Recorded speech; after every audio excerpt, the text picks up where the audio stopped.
আমরা এখন তৃতীয় অধ্যায়ের টাইপ 3 এমসিকিউ সমাধান করাবো। তোমরা এখনো যারা আমাদের এমসিকিউ সাজেশন বুকটি সংগ্রহ করনি তারা দ্রুত সংগ্রহ করে ফেলো। দেখো আমরা টাইপ 3 তে প্রথম প্রশ্ন বলেছে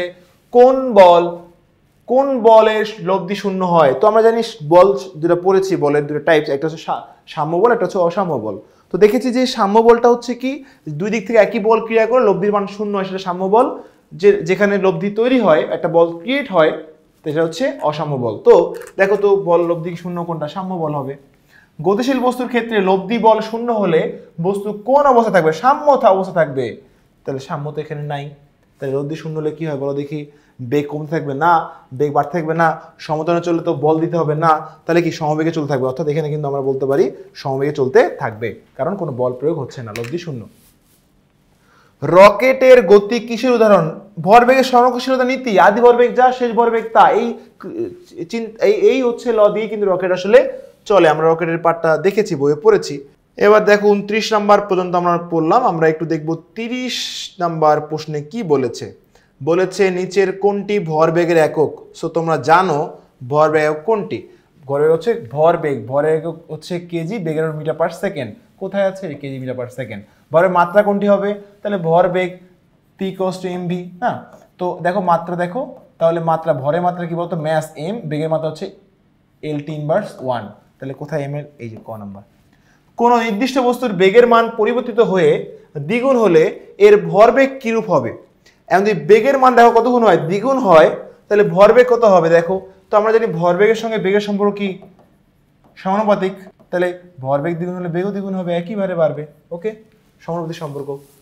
এরপরে আমরা চলে যাব 33 নম্বর প্রশ্নে। চলো দেখি, চলে যাই। 33 নম্বর প্রশ্নে কি বলেছে? বস্তুর ভরবেগের পরিবর্তন এর হার তার উপর প্রযুক্ত বলের সমানুপাতিক। বস্তুর ভরের পরিবর্তন হার তার উপর প্রযুক্ত বলে কি বলতো, সমানুপাতিক। আছে কোথায়? এই যে 33-এর ক হচ্ছে আমাদের আনসার। ওকে, এবার আসো 1500 কেজি ভরে একটি গাড়ি 72 কিলোমিটার পার বেগে চলছে, এটা মিটার পার সেকেন্ড নিয়ে আসো। 72 ইন্টু 100, 1000 ভাগ 3600, 72 ইন্টু 1000 ভাগ 3600 আসলে 20। তো বেগ চলো 20 ছিল, তো এখন বলছে ভরবেগ কত হবে। তো ভরবেগ কি, mv। তাহলে 20 ইন্টু 1500 দাও, ইন্টু 1500, তাহলে হবে 3 into 10⁴ kg metre per second. এরপরে 35 নম্বরটা প্রশ্ন চলে যায়। 60 নিউটন বল 30 কেজি ভরে একটি বস্তুর উপর 1 মিনিট ধরে ক্রিয়া করছে, তাহলে ভরের পরিবর্তন কত? এখন আমরা একটা জিনিস পড়েছি, যে একটা ইকুয়েশন পড়েছি, বলের ঘাত জিনিসটা পড়েছি। যদি তোমাদের দেখাই, রিপিট করি জিনিসটা। আমরা পড়েছি যে F = ma। সো F সমান সমান a মানে v minus u by t। So t ভাগ হচ্ছে গুণ হয়ে যাবে ft সমান সমান দেখো mv মাইনাস mu। দেখো এটা হচ্ছে শেষ ভরবেগ, এটা হচ্ছে আদি ভরবেগ, তাহলে ভরবেগ পরিবর্তন যা, এফটিও কি বলতো তা একই জিনিস। এটা কিন্তু বলের ঘাত বলা হয় বা ঘাত বল বলা হয়। তো এখন দেখো জিনিসটা বুঝো, তাহলে ভরের পরিবর্তন এখানে দেওয়া আছে, বল দেওয়া ছিল, এখানে দেওয়া ছিল বল। সো বল এবং সময় দেওয়া আছে, বল এবং দেওয়া আছে সময়, তাহলে গুণ করলে কি হয়ে যাচ্ছে বলের ঘাত। তাহলে 60 ইন্টু 1, তাহলে কি হবে 60 মিটার পার সেকেন্ড। ভরবেগ, বেগের পরিবর্তন কত বস্তুটি, বেগের পরিবর্তন বলেছে এখানে, ভরবেগের না। তাহলে এখানে আমরা এখানে বেগের পরিবর্তন বলছে, আমি ভাবছি ভরবেগের পরিবর্তন না। এখানে বলেছে যে 60 নিউটন বল 30 কেজি ভরে একটি বস্তুর উপর 1 মিনিট ধরে ক্রিয়া করলে, 1 মিনিট ধরে ক্রিয়া করলে বেগের পরিবর্তন কত। তাহলে বেগের পরিবর্তন যদি বের করতে হয়, তো বেগ যাই ছিল না কেন, আমরা কতক্ষণ ক্রিয়া করছে এখানে দেখতে হবে। যে 1 মিনিট 60 সেকেন্ড যদি চিন্তা করো, তাহলে বেগের পরিবর্তন দেখতে হবে। আমরা জানি হচ্ছে বেগের পরিবর্তন হচ্ছে ভরবেগের পরিবর্তন, এখানে ft = জানি হচ্ছে mv মাইনাস mu।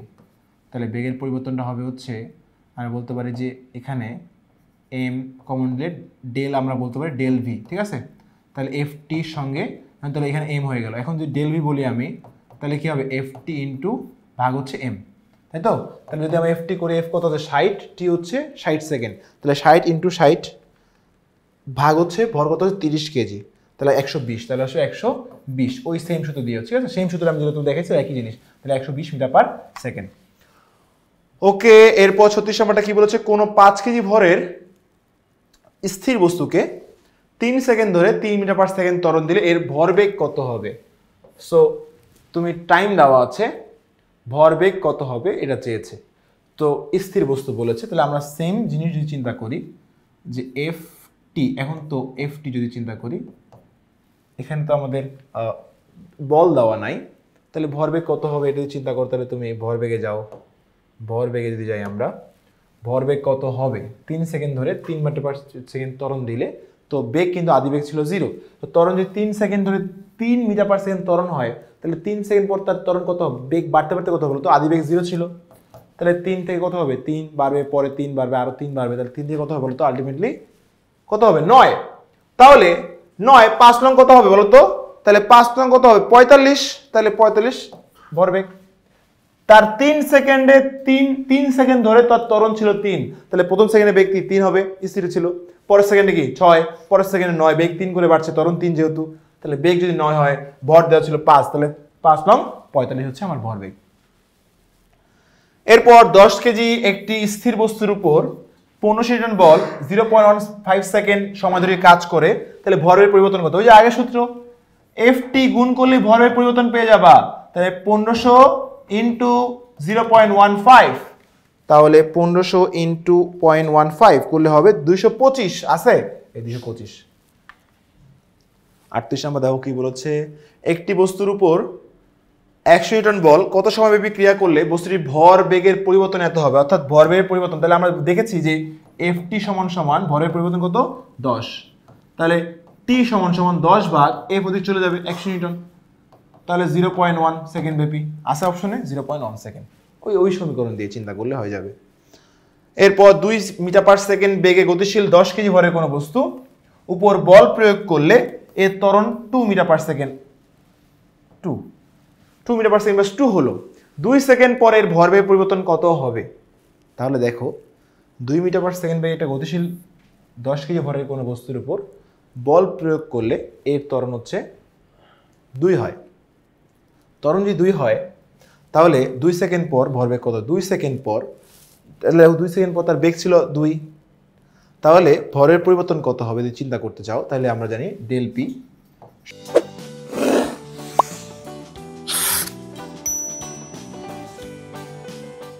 সমান সমান m v minus m u, তাহলে যদি আমরা এমটা কমন নিই, তাহলে ভি মাইনাস ইউ, তাহলে এম কত 10 কেজি ছিল, শেষ বেগ কত হবে দেখো তো, চিন্তা করো, যদি আমরা বলি যে এখানে বেগ ছিল তো আদিবেগ ছিল 2, আদিবেগ 2 ছিল, শেষ বেগ, তো যদি ত্বরণ 2 হয়, তাহলে মানে 2 সেকেন্ড ত্বরণ 2 মানে কি, প্রতি সেকেন্ড 2 করে বেগ বাড়া, তাহলে 2 সেকেন্ড বেগ কত বাড়বে, প্রথম সেকেন্ড 2, পরের সেকেন্ড 2, 4, তাহলে বেগ আগে ছিল 2, এখন 4 2 বাড়ে, তাহলে কত হবে 6 হবে, তাহলে বেগ হচ্ছে 6 হচ্ছে, তাহলে যদি বাদ দিয়ে আমরা 4 থাকবে, 4 40 হচ্ছে আমার বেগের পরিবর্তন, 40 আসছে এখানে, এই 39 হচ্ছে গ হচ্ছে আমাদের আনসার।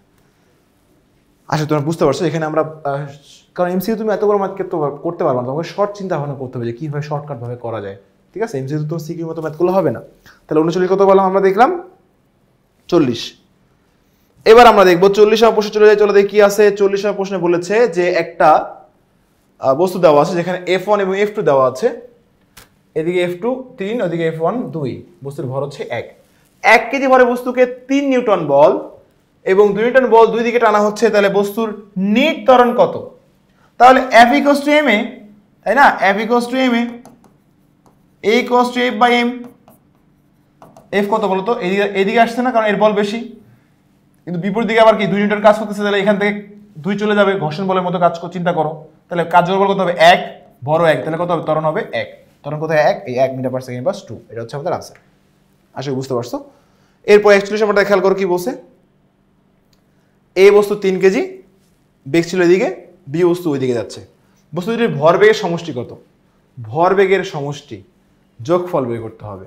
যদি আমি চিন্তা করি তাহলে এটা এইদিকে আসছে, এটা আসছে ওইদিকে, আর কিছু দেওয়া আছে উদ্দীপকে না, আর কিছু দেওয়া নাই, তাহলে আমরা একটা চিন্তা করে দেখো, যেখানে এর ভরবেগ, এর ভর দেওয়া আছে, এর বেগ দেওয়া আছে, তাহলে 3 থেকে কত হবে ভরবেগ, এর হচ্ছে 9 কেজি মিটার ইনভার্স 3, ওকে দেওয়া আছে। এখন এখানে তোমার দেখতে হবে ওর ভরবেগ কত, 4 2 8 metre per second, KG metre per second, okay, এর ভরবেগ 8, এর ভরবেগ 9, তাহলে এখন বলতো বস্তুটা যদি কোন দিকে কাজ করবে, তার দুটি বস্তু দুই দিকে যাচ্ছে আর কি, দুটি মনে করো মাঝখানে একটা জিনিস আছে, দুই দিকে যাচ্ছে, তাহলে ভরবেগের সমষ্টি কত হবে, তাহলে 9 যোগ -8, কেন ভাইয়া -8 কেন, কারণ এর বিপরীত দিকেও আছে, একই দিকে হলে আমি যোগ করতাম, তাহলে এ যদি প্লাস হয় ও কি হয় মাইনাস, কারণ ওর বিপরীত দিকে আছে, বা ও যদি প্লাস হয় মাইনাস হবে, একই জিনিস। তাহলে 9 থেকে 8 গেলে 1 কেজি মিটার পার সেকেন্ড, এটা হচ্ছে ভরবেগ। তাহলে 1 কোথায় আছে, এই 1 এখানেও আছে এখানেও আছে, এন্ড কার দিকে যাবে, এটা এর দিকে না, এটা বেশি ছিল না, 9 এটা ছিল না, তাহলে এর দিকে, এই যে ঘ হচ্ছে আনসার। এরপর যাব হচ্ছে আমরা পরের পাঠে কি বলেছে, এই 42 নম্বর প্রশ্ন, চলো দেখি কি বলেছে। 42 নম্বর প্রশ্ন বলেছে হচ্ছে যে, বলা হয়েছে টায়ারটির উপর কি ধরনের বল কাজ করছে। দেখো টায়ারটির উপর কি ধরনের বল কাজ করছে, টায়ারটি এখানে ঝুলে আছে না, পড়ে যাচ্ছে, পড়ে গেলে তো অভিকর্ষ বলের কারণে পড়ছে, আর উপরে গেলে টান বলের কারণে যাচ্ছে উপরে। যদি স্থির হয়ে আছে তাহলে সাম্য বল সে ক্রিয়া করছে, সাম্য বল ক্রিয়া করছে। যদি রশি টাকাটা হয় কেটে ফেললেও বলটি টায়ারটি পড়ে যাবে, পড়লে একটা ত্বরণ লাভ করবে সে, তাহলে ত্বরণ লাভ করবে, অবশ্যই সেখানে ত্বরণ থাকলে বেগ আস্তে আস্তে বাড়ে, বেগ বাড়লে গতিশক্তি থাকবে, ঠিক আছে থাকবে, ক্রিয়া প্রতিক্রিয়া হবে না, পড়ার সময় তো ক্রিয়া প্রতিক্রিয়া হবে না, পড়ার পর ক্রিয়া প্রতিক্রিয়া হবে, ঠিক আছে, তাহলে পড়ার সময় হবে না। তাহলে হচ্ছে 1 ও 2 2 ও 3 আমাদের রাইট আনসার আমরা বলবো 43-এ। হ্যাঁ, এরপর যদি আমরা পরেরটায় যাই, 43-এর পর যদি আমরা একটু দেখি 44 নম্বর প্রশ্নটা দেখবো। 44 নম্বর প্রশ্নটা একটু খেয়াল করো তোমরা, কি বলেছে। 44 নম্বরটা বলেছে হচ্ছে বস্তুদ্বয়ের মিলিত বেগ কত। মিলিত বেগ সূত্র আমরা ডিরেক্ট জানি, v equals to m1 u1 plus m2 u2 divide by m1 plus m2। So এখানে তুমি যদি m1 এর মান জানো 4 দেওয়া আছে, u1 দেওয়া আছে 12 প্লাস m2 দেওয়া আছে 6, u2 হচ্ছে -4। কেন ভাইয়া -4? ভাই এর বিপরীত দিকেও আসছে না, বিপরীত দিকে হলে বেগটা কি মাইনাস হয়ে যাবে। ডিভাইড বাই m1 ছিল 4 আর এটা ছিল হচ্ছে 6, শেষ। এখন দেখো ক্যালকুলেশন কত আসে, তাহলে 4 12 48 মাইনাস 24 ভাগ হচ্ছে 10, 2.4 মিটার পার সেকেন্ড। ওকে, সাম্য বল ক্রিয়াশীল কোন দিকে হয়, কোথায় হয়, জাহাজ পানিতে ভাসার সময়। ইয়েস, জাহাজ যে বল দিচ্ছে পানিও সেই বল দিচ্ছে, যেন সেই একটা ব্যালেন্সে আছে, কিন্তু ডুবে যেত। একটি বস্তুর উপর থেকে নিচে পড়ার সময়, এই উপর থেকে নিচে পড়ার সাথে নিচে পড়ছে, সাম্য বল কই, সে তো ব্যালেন্স হয়ে নাই, আটকা থাকলে না সাম্য থাকতো, তাহলে এটা হবে না। কোনো ব্যক্তি চেয়ারে বসে থাকার সময়, হ্যাঁ চেয়ারে যখন বসে থাকি আমরা যে বল দিই চেয়ারকে, চেয়ারও সেম বল দেয়, এই জন্য সাম্য বল থাকে। কিন্তু যদি কম বেশি তাহলে আমরা ভেঙে পড়ে যেতাম বা লাভ দিয়ে উঠতাম, যে কোনো একটা হতো। তাহলে 1 ও 3 হচ্ছে আমাদের আনসার, রাইট আনসার।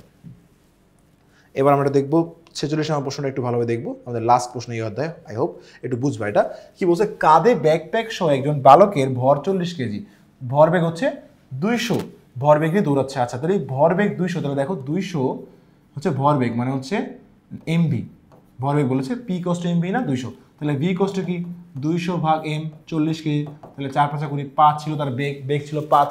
এন্ড বলছে এক সময় 5 কেজি ওজনের ব্যাকপ্যাকটি কাঁধ থেকে পড়ে যায়, তাহলে তার এখন ভর কত হবে, এখন ভর হবে 35। পড়ে গেলেও সে কিছুক্ষণ একই ভরবেগে দৌড়াচ্ছে, অর্থাৎ ভরবেগ কিন্তু একই ছিল, ভর ছিল 35, ভরবেগ এই যে এমভি বলতে পারি একই ছিল, 200 ছিল। তাহলে এখন ভি কত হবে, দেখো কি বলছে, তার বেগ কত শতাংশ বাড়বে, তাহলে এখন বেগ কত, 200 ভাগ এম 35, দেখো কত হইল, 200 ভাগ 35 হয়েছে হচ্ছে তার বেগ 5.71। তাহলে আগে ছিল বেগ 5, এখন বেগ 5.7 হয়েছে, কিন্তু এখানে পার্সেন্ট দেওয়া আছে, কত শতাংশ বৃদ্ধি পেয়েছে। তাহলে এই বৃদ্ধি পাইছে কত, 5 থেকে 5.71 থেকে 5 বাদ দাও, তাহলে 0.71 বৃদ্ধি পেয়েছে, 0.714 আর একটা সংখ্যা দাও, এটা বৃদ্ধি পেয়েছে, এটা বৃদ্ধি পাইছে না, কিন্তু পার্সেন্ট বলছে। কার থেকে বৃদ্ধি পাইছে, 5-এর আগের বেগের এতটুকু বৃদ্ধি পাইছে, তাহলে এইটা ইন্টু 100, এটা ইন্টু 100, 0.71 ইন্টু 100 ভাগ হচ্ছে 5 থেকে বৃদ্ধি পেয়েছে, ভাগ 5, এটা কত আসবে হচ্ছে 14%, 14.2%, 14% হচ্ছে আনসার। তো এই ছিল আমাদের এই টাইপের সমাধান। তো তোমরা এখনও যারা আমাদের এমসিকিউ সাজেশন প্রো বইটি যারা সংগ্রহ করনি, দ্রুত সংগ্রহ করে ফেলো।